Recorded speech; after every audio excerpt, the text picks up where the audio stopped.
Okay then, welcome to tonight's campfire. I'm Ivan Cobb from the Boxing Gathering. In this campfire, we're hoping to go and look at and question how inclusive are our boxing clubs. Our guests tonight, joining myself, are Kathy. Hello, Kathy. How are you? I'm good, thank you. Do you want to tell us a bit about yourself?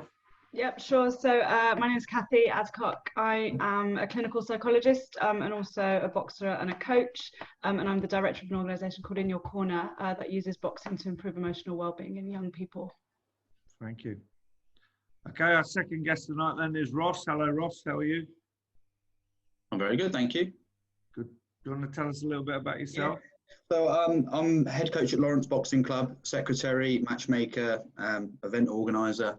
So I'll sort of wear all the hats, as many coaches do.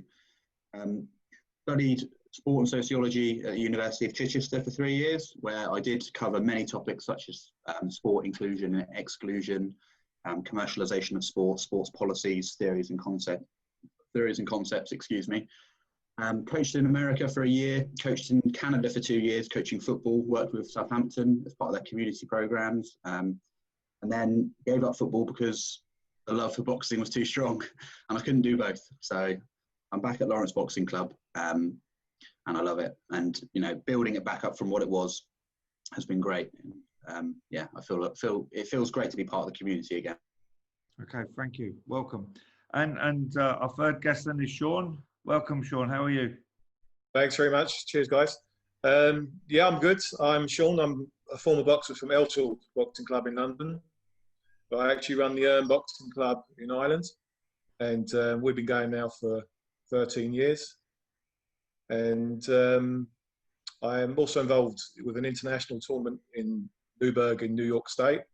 It's the Gloves Up, Guns Down International Box Cup. I helped set that up 3 years ago. And it was going from strength to strength, but obviously COVID has curtailed our plans for this year. And also in Ireland, just before the COVID outbreak, we were about to launch an all-girls female tournament in our own county, the Girls 21. Thank you. And our final guest with me tonight then is Matthew. Matthew, how are you? I'm very well, thank you, Ivan. Good to see you. And you? Do you want an introduction to me? Well, then quickly.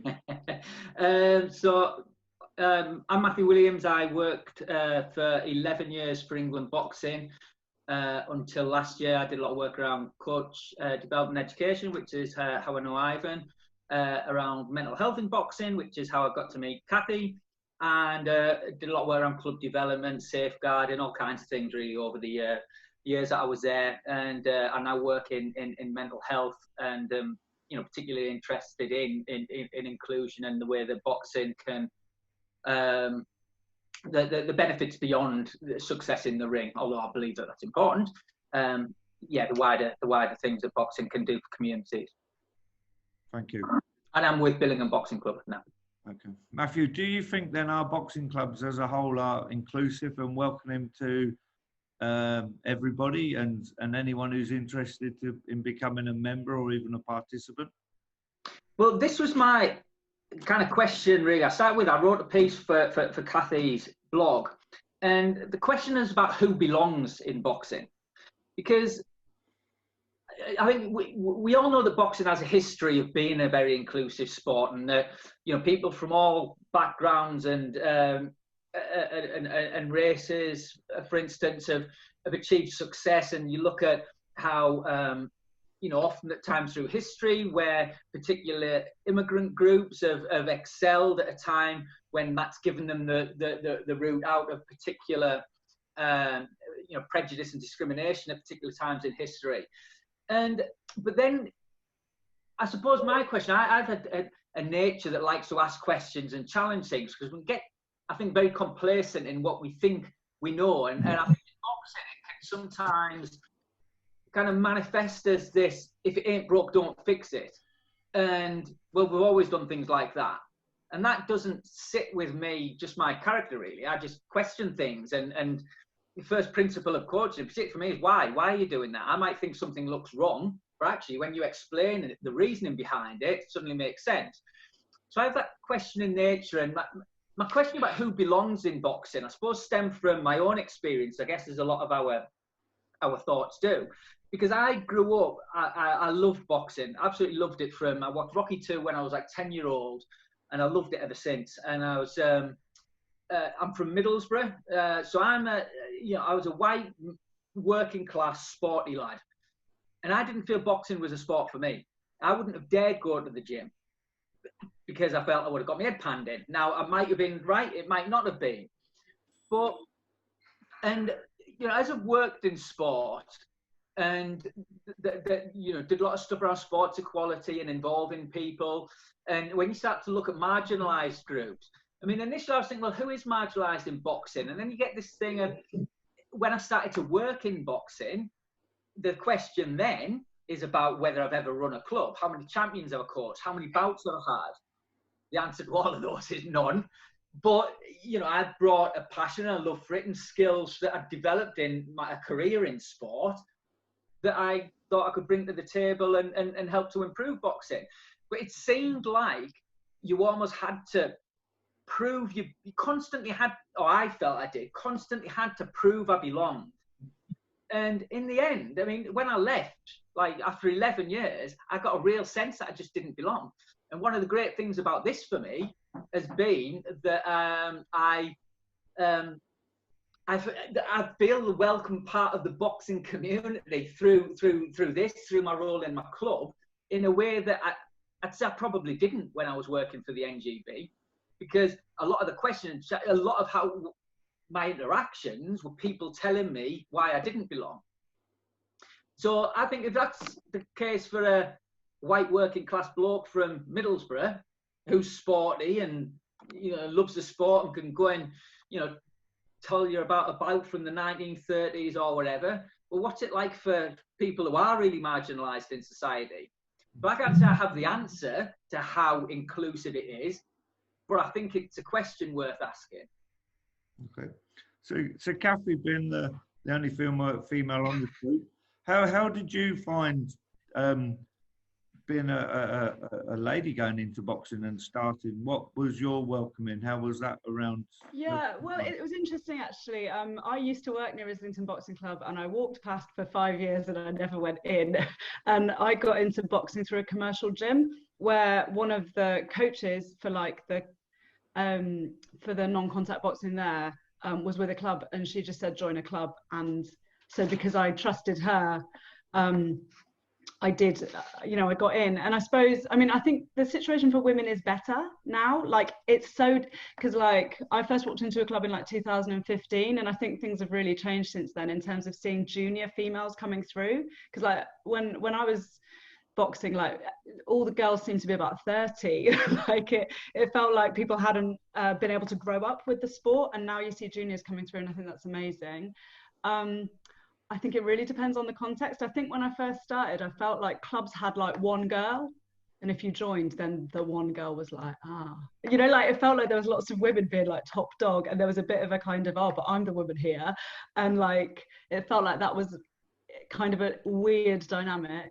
And I think, I suppose the way I've always thought about it is like for minorities, maybe, where how do you get an offer where it feels welcoming for minorities, but you also get quality coaching? Because you can go and do women only boxing, or you can go and do like, I don't know, like there's a gay boxing club in London. You can go and do gay boxing, but if you really want to get your head down and progress and get really good quality coaching, I'm not sure we're there yet in terms of people feeling welcome within like competitive amateur squads. I think the rec picture is a bit more diverse. Yeah, I think there still is those clubs out there that don't have a female member and don't actually really own up to wanting a female member. They go along with it to look PC, but I think there's still a certain element out there that they're not so keen on having female boxers, that's for sure. Which is a shame. And I think there's something about visibility as well, like in terms of like female coaches. I was the only woman on my coaching course. There are female coaches around, but I don't know what the numbers are. I think I would have thought they're still quite low. And trying to bring female coaches through is difficult.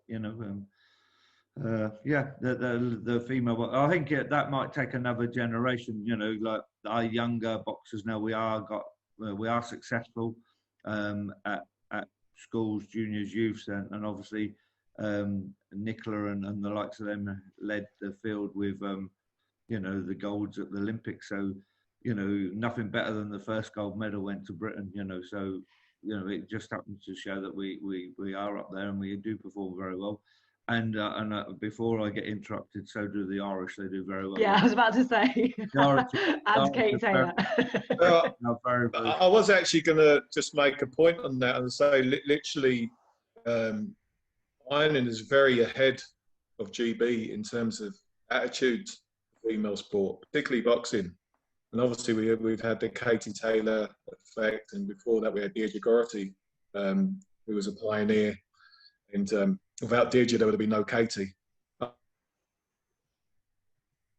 Unfortunately, Jane Couch didn't have the same impact as Deirdre Gority did in terms of bringing the next generation of females through. But just in general, in Ireland, the attitude to female sports is a lot more positive. The national game, the Gaelic, at an underage level, you have mixed teams. You know, boys and girls will play together up until about the age of 11, and it's only then that they go gender specific. So that was female participation in sport was quite a norm for a long while in Ireland, and the success of Katie really did inspire the nation in terms of and change clubs' attitudes to women overnight. And clubs in general have different ambitions. Some clubs will, you know, are very ambitious, they're very competitive, they want champions. Some clubs crave success, especially if you have a coach that maybe has a non-boxing background that comes in and maybe, you know, it could be an understudy to another coach and then goes on to open their own club. They've got this need to earn their stripes. And for a lot of clubs that were struggling to get success, they opened the doors to the female participants because it was a route to get a turnaround of champions in the club because the depth of competition was great. And in Ireland, you know, some clubs, some female participants were winning national titles with maybe one bout or even on a walkover. And that was great for them clubs to, you know, say, look, we've championed here, regardless of how they got there.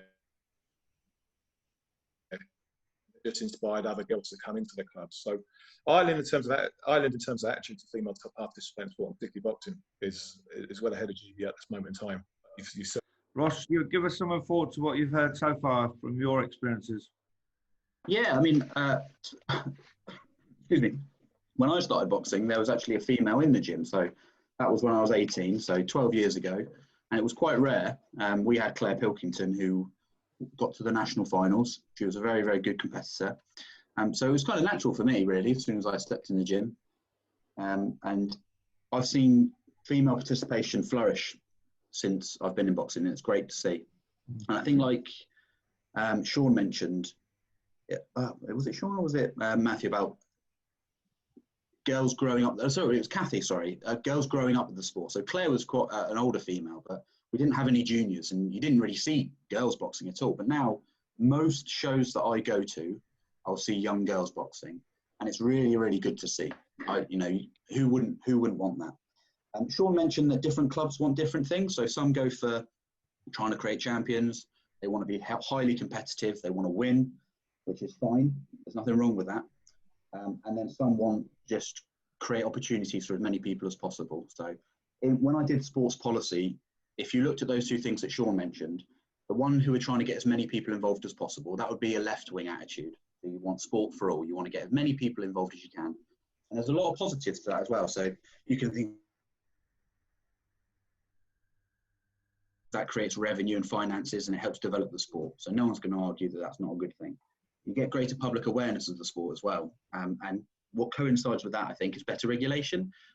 When more people take notice of the sport and they see, you know, tragedies and nasty events happen, there's more public pressure to regulate it and make it safer. So that's a good thing as well. And I think also it lowers social barriers. So like Sean said, like Kathy and Matthew have said, when you get females participating, more females think, yeah, I can have a go at that. So, and when you see anyone from any group box, I've seen more Asians boxing, certainly since I started. I don't necessarily think that, it's hard to say whether that's an exclusion thing or whether it's maybe culturally the first generation of migrants that came in never felt comfortable going to box. Maybe it was a cultural thing. Maybe the second generation, the kids that come through, are more culturally in line with being, I suppose, what you might say English or British, and they feel more welcome, they feel more comfortable going to a boxing club. And we've seen many boxers. Sorry, I don't want to interrupt.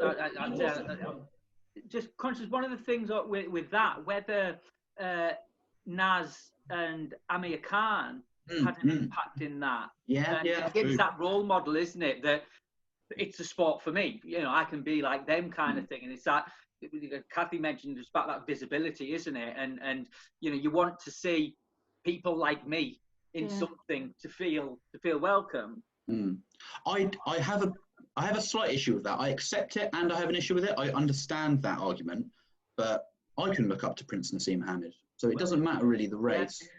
I think minorities can look up to white British boxers, and young lads from white working class backgrounds can look up to the likes of Naz, likes of Amir Khan, because they were great boxers when I was growing up.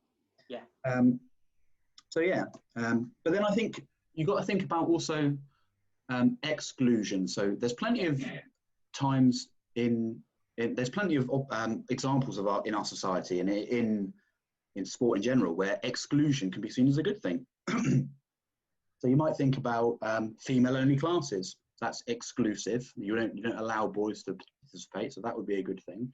I think there's cultures in our society which exclude themselves to a degree, and you wouldn't say that was a negative. So traveller communities in general, they isolate themselves.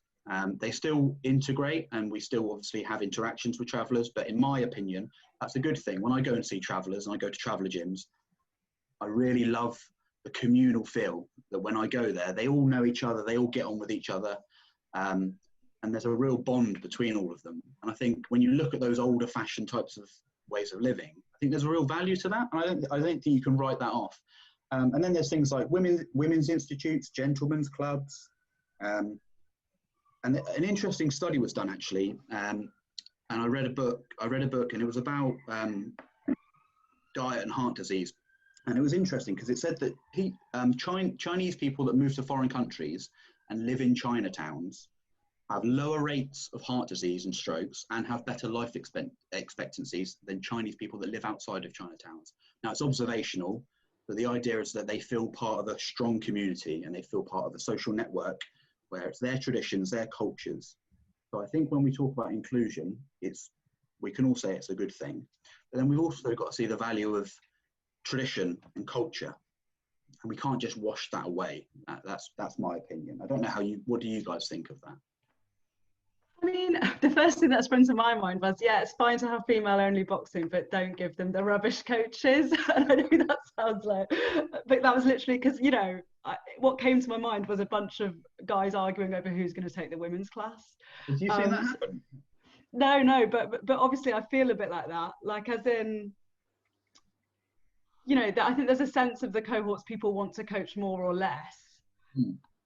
I think, and I guess I think there's something about, I mean, I don't know, I've always felt like I would like, I mean, I think my vision for what I would like for the sport is for any minority to be able to walk into a gym and go exactly where they want to go with it without having to be in a separate sort of stream. And I feel like that about the LGBT community. I feel like that for women, you know, I feel like that for other minorities. I mean, it's interesting thinking about race because, like, in Peckham, it's a really Black Caribbean, Black African community, and so it's like it's a black gym. Like, in terms of our projects there, we're like 65% BAME young people. Yeah, of course. So it's all kind of context dependent as well as to who feels. Yeah, because we don't get any minorities. I mean, I grew up and boxed alongside a mixed race lad. We have had. We had a few travellers in the gym as well. I had traveller coaches. We had a female. We had before I was there was an Asian boxer, but we live on the south coast, so you know you're just not going to get the same demographic as people in London. So, and I think when we talk about inclusion, I think we need to sort of think, what's the aim? What are we aiming at? Because and that is a question I'll throw out to you all, but I'll just say that my personal statement is I don't care who's in my gym.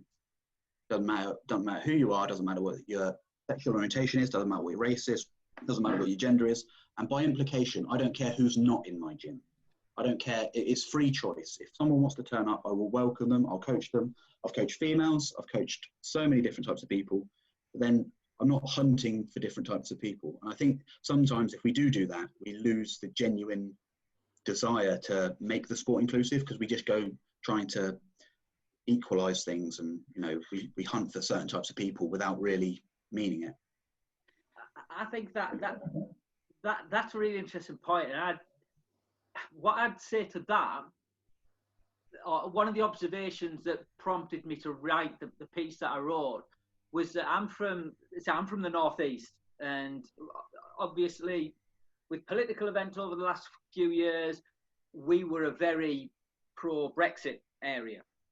And part of that I saw were things that I considered to be posts on social media and things that for me were unacceptable. Now, we're all entitled to our opinion, and you can block people, that's fine. But and I've seen, without going into the detail of it, but I've seen people, and you get the, well, I'm not racist because I have kids of all colours in my gym, and all creeds, all backgrounds.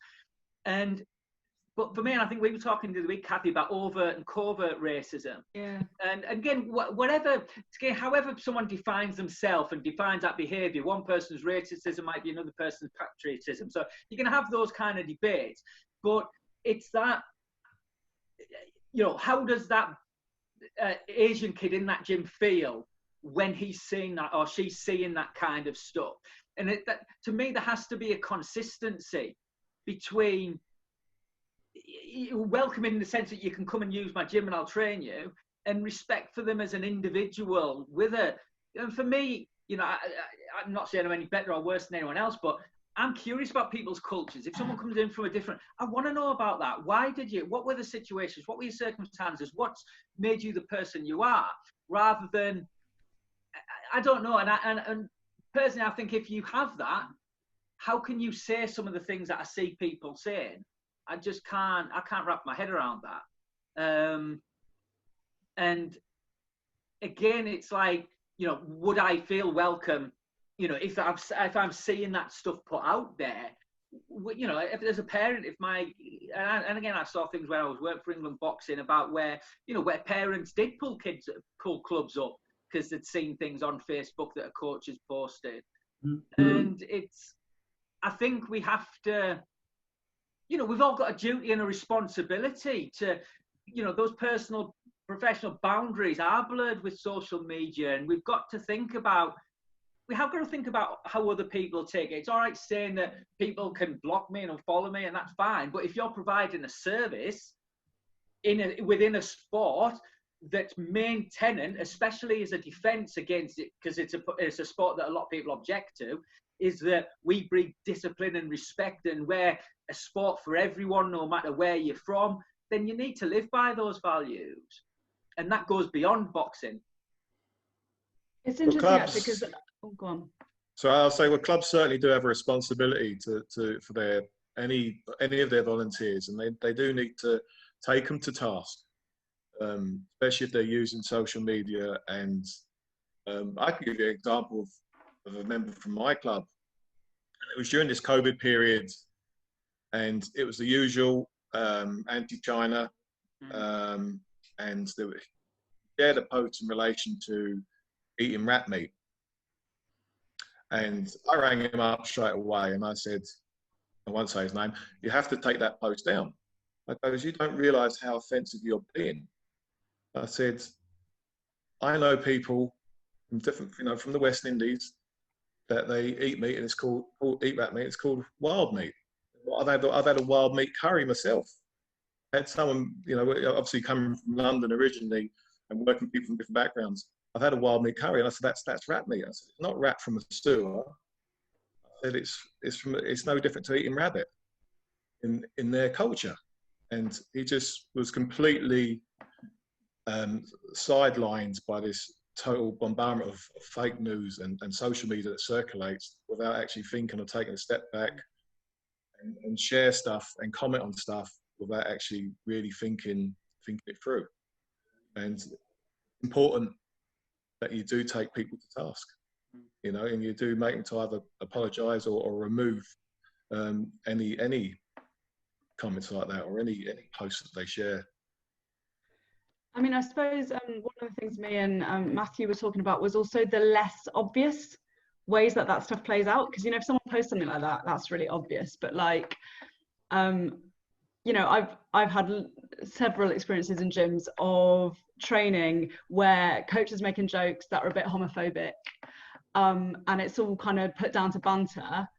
And I just kind of think, you know, you're assuming everyone in your gym is straight. You're assuming everyone, you know, you're assuming everyone's going to laugh at that. Like, and I don't even know, you know, who notices those comments and who doesn't. I don't know. I certainly didn't say anything. I wasn't going to be like, you know, hey coach, you know, like you don't do, you kind of shut up and you carry on doing your push-ups or whatever. But, you know, it's notable. And I think some of the things that go as banter and maybe things that coaches need to have their eye on a little bit, because I think banter can sometimes be at the expense of like minorities, I guess would be my view. I think that's an interesting podcast, because as you were saying that, one thing that's come to mind for me, now you're clearly, you know, you're a very highly qualified, successful professional adult, and you didn't feel able to challenge a coach. And when I'm in boxing mode, I mean, I'm like a dog. Like I said, do you know what I mean? You just do as you're told. Yeah. But it's weird, like, because it's true. I don't. I just think you're in the coach's. You know what I mean? When I'm training, you know, you're in the coach's zone. The coach. Maybe I'm just very compliant, but like the coach is saying something, shut up and listen. But to me, it's just an illustration of the power that the coach has, and again, I'm not saying that people, you know, are looking to misuse that, but is that being more conscious of the impact? And look, you know, I'm not, you know, it's context, isn't it? You know, and you obviously we all say things with our friends that we wouldn't in front of our parents or whatever. I mean, but it's that sensitivity, isn't it? And again, and respect for individuals, and the fact that, and I don't know, I always have, again, I can be really picky, but like when I've been delivering training on things and equities come up and say everyone's the same in my gym, and I really like the sentiment of that, but part of me thinks, but they're not. And so they can be valued all the same, but if we think they're all the same, maybe we're missing things that would help us get the best out of the different people in our gyms. And I suppose I'm also interested in the gap between who makes it through the door. So you know what you were saying, Ross, about basically like once they're through the door, I'll coach you, but I'm not going to necessarily go and canvas for like. Yeah, I mean, Dave Rimmers have done a great job at Wimborne. He's getting girls through the door, so he's being proactive about it. And you know, all power to him, but that's not the way I want to do it. Yeah, and that's okay, like if that's your stance. But I suppose I'm always interested in the people, I suppose like you, Matt, when you were little, because I think there's a gap between, boxing might be for me, and actually having the balls to walk into the gym. Yeah, that was me. Because I think we all remember the first time we walked into a boxing gym. I mean, I was certainly. Yeah. Well, I think that's actually how I got involved in this, invited into this group, because my personal experience, it took me 5 attempts to walk through the door. You know, and it was so bizarre. You know, the only reason why I started boxing in the old school, there was a boxer that I knew from, I was aware of in the area, he'd been in the local papers, and a boxer called Pete Wilson from Heathbrook. And I still don't know why to this day. I bumped into him and I got speaking to him and I said, oh yeah, I really want to do boxing. And he goes, okay. And he goes, well, I'll take you down the club.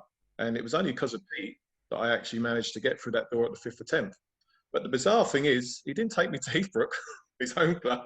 He took me to Eltild. And I never ever got the chance to catch up with him and find out why. So that was quite bizarre. And I have to laugh, Kathy, and this is the funny thing about the attitude of coaches that you're hearing from you, who's going to take the women's class. In Ireland, it's the complete opposite. Every coach wants to take the women's class rather than, because when you're working with the girls, and I use this analogy, when you're teaching footwork, or you're teaching stance, or you're teaching, girls treat it as if they're learning dance steps, and they're focused on the details and getting the details correct. When lads come into the gym, bulk of them are just looking at the bags, they're looking at the ring, who's sparring, when can I get in there, when can I get in the bags. Whereas the girls would just say they want to do every footstep perfect. They want to do every pivot perfect. They want to do every upper body movement perfect. But we've got a complete reverse in Ireland. The girls, everyone wants to coach the girls. When a new girl starts, the coaches want to be the one that champions that girl, you know. And sometimes I actually have some girls only classes for a different reason, because that gives them the chance to be work undistracted. We can actually I could spend the whole class with the girls and we do nothing but technique, but they don't even go on the bag. So we do punch drills on the floor and just technique on the floor. And we might even do the whole session and go near a bag. I could not in a million years do that with the lads.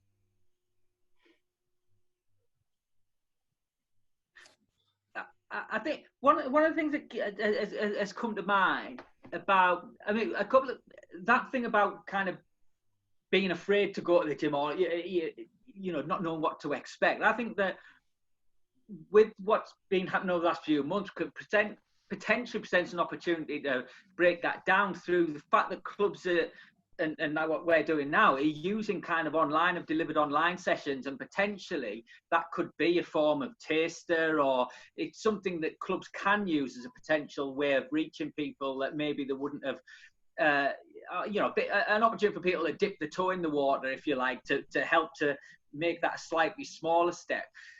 But the other thing that just came to mind as we were talking, something fascinating I read a few years ago. I watched a brilliant film called Once Were Warriors, about, it's like a Maori, New Zealand Maori, and you know, the gang violence and things. That covers a lot of you know, real hard hitting social issues, and it shows a gang initiation. And one of the things that I remember we talk about, I did a lot of training on safeguarding children in sport, and one of the questions is whether initiation ceremonies are acceptable. And I know in America they have a thing, don't they, hazing, and you know, rugby is a sport that they've really looked at addressing this thing of initiation ceremonies. But I read something about, you know, why these, you know, every human action, you know, there's a kind of evolutionary, there's a reason for it, that's beneficial for the species or the tribe or whatever. And they were saying that with those initiation ceremonies, it's like you really have to earn your affiliation to that group. You really have to earn your belonging. So once you're in, you don't want to leave because of what you've gone through to get in there.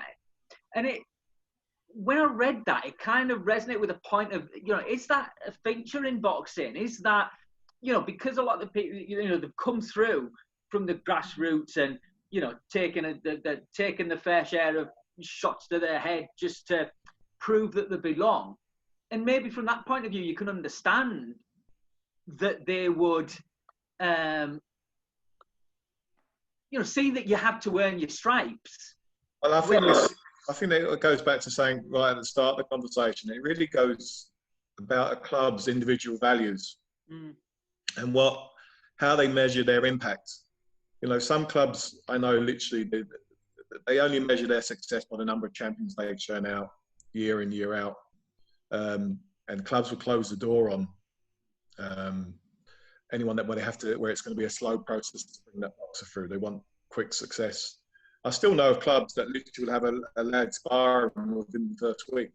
I mean, that happens, you know, just to see, is this person worth working with? Yeah. You know, and it's a horrendous attitude to have.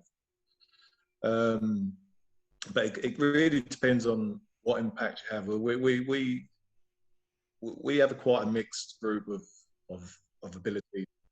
In our club, you know, our tagline is potential, and that's what we like to do with every member.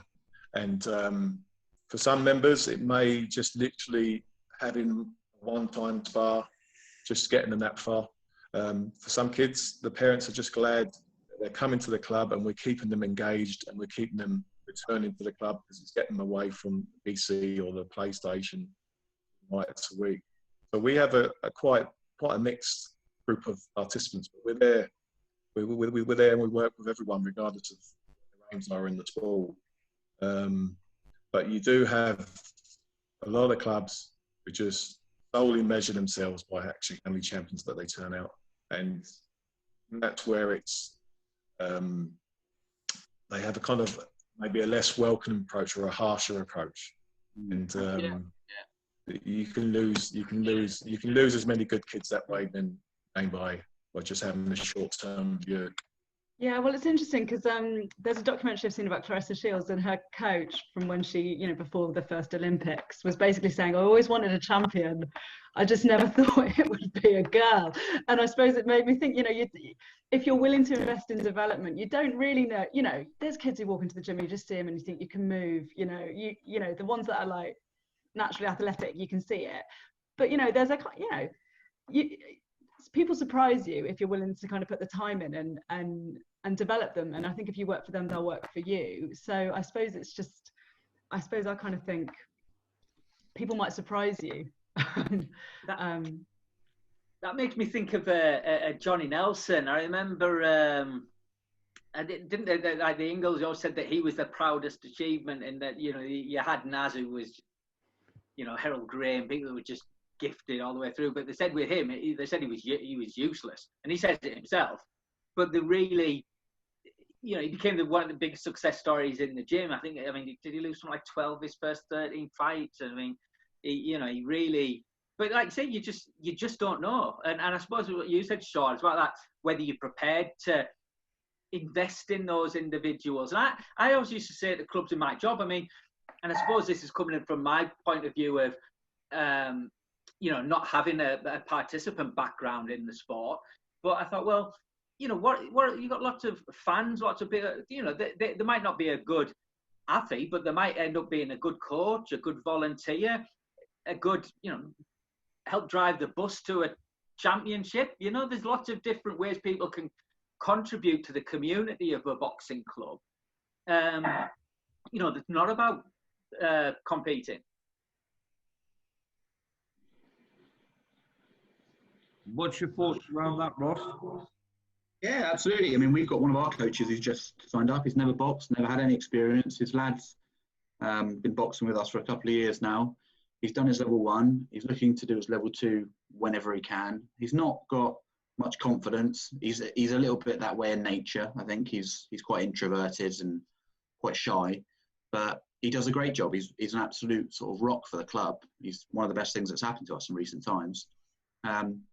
I don't think he's ever going to go on and develop as a, you know, level 3 coach. I don't think he wants to either. But he does a great job for us. But then I think when we all I was going to say is that we all agree that inclusion is a positive thing, and on net I'd say positive, but we can't be naive and say that it's only positive. There's got to be negatives to it, and I think we can see some negatives to inclusion around the Brexit debate. So there was a large portion of the country that obviously felt left out. They felt like they weren't listened to. We've seen that in recent elections, and that needs to be addressed. That really does need to be addressed, because it's important to have tradition. It is important to have a culture that you can build a community around. Because if you don't have tradition, then you live in a bit of a spiritual wasteland. You've got nothing to pass on to the next generation. You've got nothing to pass on to the kids. So I think that's quite important. You need to be wary, obviously, of what you're passing on, and make sure that it's positive. But I think that's an important thing. I'm sure we can all agree on that. One interesting point, and this is quite a controversial issue, and it's come up a few times on coaches' chats, and it's the debate around transgender boxing. Now, transgenderism doesn't bother me in any way, in terms of what people do with their own lives, how they feel, who they are as an individual. That's not going to hurt anyone. But for me, I did make the statement, and I will happily make it again, that I would never let one of my female boxers box against a transgender boxer who was a man. Because if someone has gone through puberty, they have had categorical changes to their bone structure, and they've had testosterone injections, and I think it's dangerous. Personally, it's a safety issue. Now, I think they need to, if someone was transgender and they wanted to come in and box, I think they should be welcomed, but it's a very, very tricky situation in terms of how we allow them to compete. There was, I think it was Fallon Fox, who was a mixed martial artist, who actually broke a woman's skull and fractured a few of her ribs. And she was a man who had transitioned. And there's a lot of debate around this. And I just wondered what your thoughts were on that, because it's quite a sensitive issue. And, you know, I think we can all agree that there are always people who are transgender will always be welcome in the gym. But in terms of competing, my stance would be I'd never let a female compete against someone who was a man. I think it's tricky. I mean, it's interesting because obviously I'm friends with an LGBTQ boxing club, and I know like trans people's experience of sport, of boxing certainly, is that they would never go to an amateur club because of negotiating things like the changing rooms, the toilets, pronouns, you know, but I suppose in terms of the actual competition, I think it's difficult because I think people have natural variations in things like testosterone, muscle mass, like, you know, that runner Caster Semenya, who is female and is naturally female, but is it the Olympic Committee have said that she can't compete? They test on a baseline of testosterone, so when it hits a certain point, it's considered to be a male testosterone level. So I think she's been treated appallingly. So I think it's really live. It's a really live issue because she's not even a trans person. She's just a woman with a lot of an endocrine profile that is deemed to be sort of too much. It does raise a lot of ethical issues because there is people look. I mean, Michael Phelps, is perfectly designed for swimming.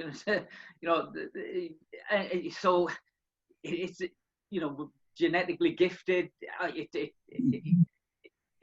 like to go back to. There's so many things, and I think, I think the sport has to be on the front foot with it. It's going to be something that you can't rather than be reactive to when someone makes a challenge.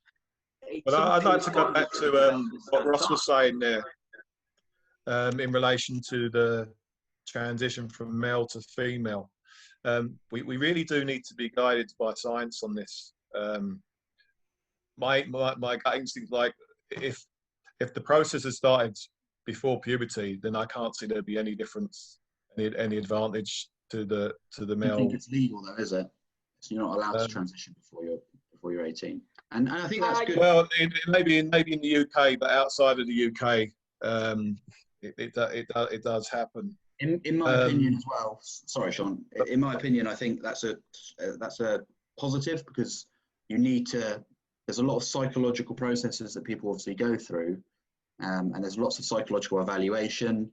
I don't think you can just throw that away and say, because kids, it's hard being a kid, and kids have, conflicting ideas in their heads. And I think you need to listen to them, and it's watchful waiting and understanding.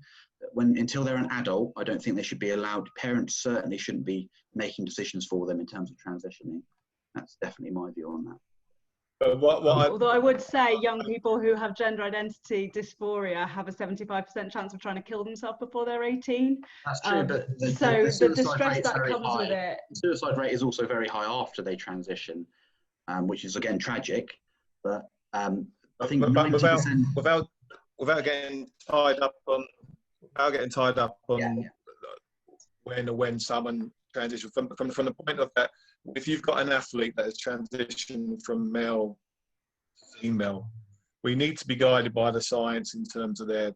Because I think it's an active hockey player for Australia that literally transitioned at a young age, and she's currently an Olympian, and there's a dispute going on whether she should be part of that squad. So. But they're bringing in the science into the fact and saying that she hasn't had a genetic advantage and shouldn't be exempt. And I feel sorry for Casmayor because literally her testosterone levels have not been artificially introduced, and to be punished to be forced to reduce her testosterone level just so she can compete. I don't think they talent. I mean, They have. They're literally in sprints, in female sprint athletics now. they're looking to measure testosterone levels and force athletes, female athletes, to have their reduction. That has always been the case, though. That has always been the case, that there's been testosterone parameters for female athletes. Can I ask you a question coming back to the competing thing? Do you have female boxers spar male boxers of the same weight in the gym, just in training? Me personally. Or just we do, yeah. Literally. Well, yeah. So I suppose I don't know. It's just You've got to watch the power, because men are physically stronger than women.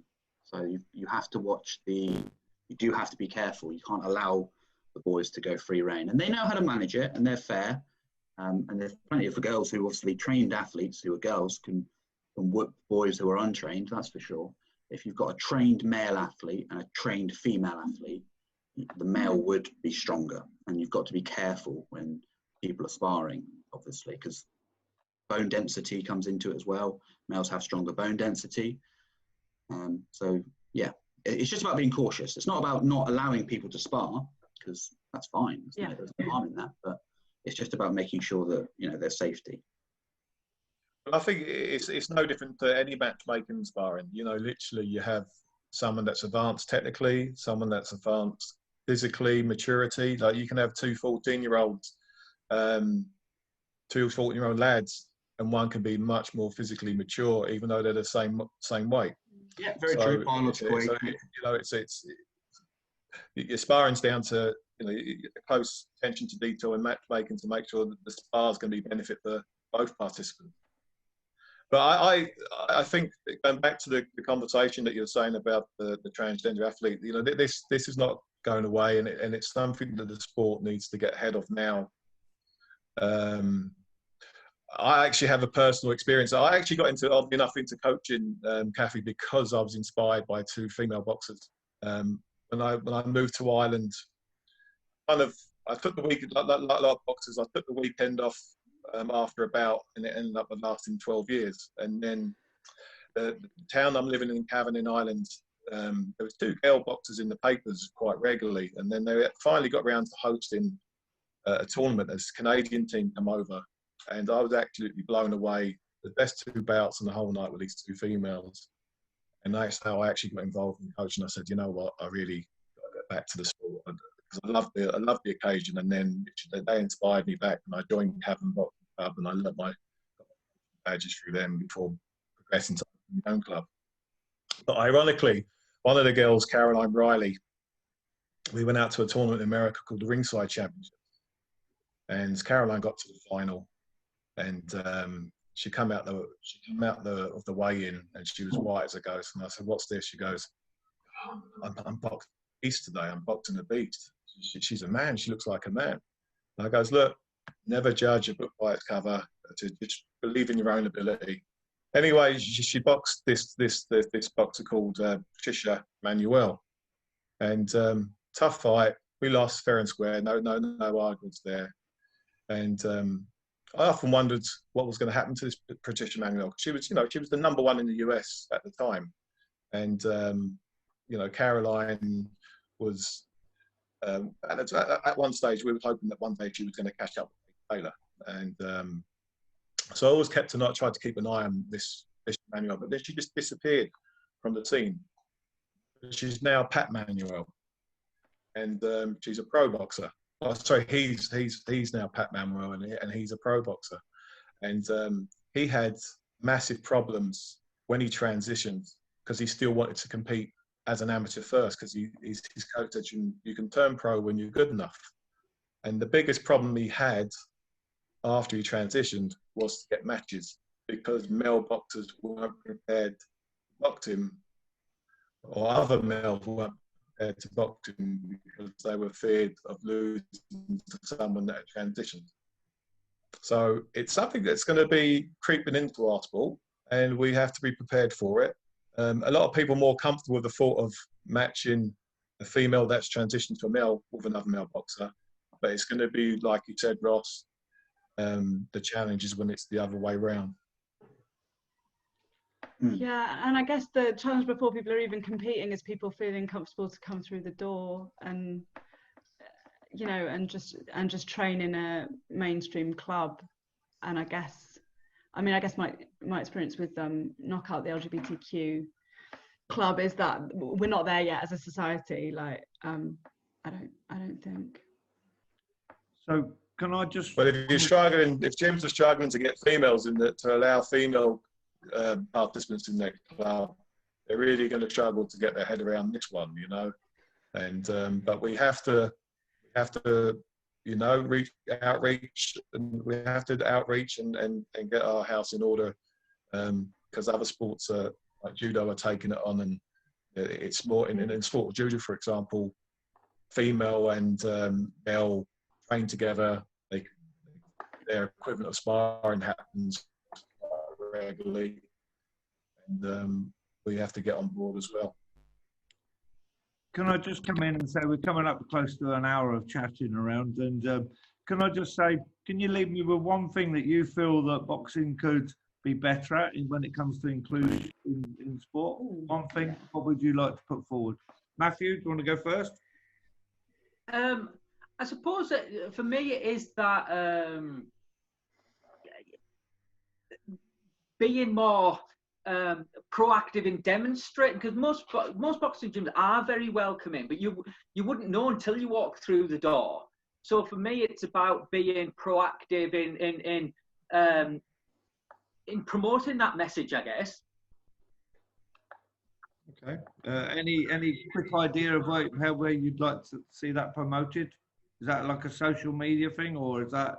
Well, I think most of the effective marketing nowadays is through social media. But you know, part of that is having role models as well. You know, promoting people. You know, examples of different types of people that are benefiting from being a part of a gym. Okay. When I first opened up the club, it was me, myself, and I had one parent who was a football coach supporting me. So he was there initially as a supervisor. He done Q's course, the Q's boxing tutor course. And because he never boxed himself, whenever he was teaching someone, he was teaching them the T. Every detail was finer, was the finer point. And he was a really, really, really valuable member and a great support to me. So we need to make sure that there's no stigma. You know, no matter what someone's background is, they've got value to bring to your club. Kathy, what would be the one point you'd like to see boxing bring? I reckon, I think we're at a stage where if you're from a minority, if you're exceptional, you're taken seriously. But if you're not exceptional, you've got the potential to be a bit overlooked or to not feel welcome. So I'd like to invite clubs to think about what they do with people who don't look the part instantly and maybe need a bit more development and aren't from the mainstream of who attends their club. Yeah, thank you. Last point, then I'll go to Ross. What would you finish it with? So I'll go a little bit different. Obviously, we all agreed that inclusion was a good thing. Sean's point really hit home about people that hadn't competed and how valuable they are to the sport. In my sport, in my club, that's really is the case. But I say caution. It's not as attractive as sort of saying we need to, do this and do that, move forward. But obviously, we know what we're going to gain from inclusion. But be careful and think about what you'll lose. Okay, that's not saying don't include people. It's just saying how far do we push it? Because as we said about things like Brexit that have happened where people have felt left out, large silent majorities have felt left out, and that's had a negative impact. So inclusion, yes, but just caution. That would be my last point. On that point, I want to thank you all for giving up your time and coming over to chat. It probably could go on for a lot longer than the hour we've had, and maybe it could be another one in further times moving ahead. But thank you very much for coming on, and much appreciated. And thanks very much, everyone. Yeah, thank you. Thanks for joining us today on The Box Gathering. We welcome the global boxing community to connect and share together in order to grow participation, engagement and performance in all of our boxers. Join the discussion on social media or visit theboxgathering.com for more interviews, skills videos, literature reviews, bout analysis and more. The Box Gathering, in partnership with England Boxing. Connect, share, grow.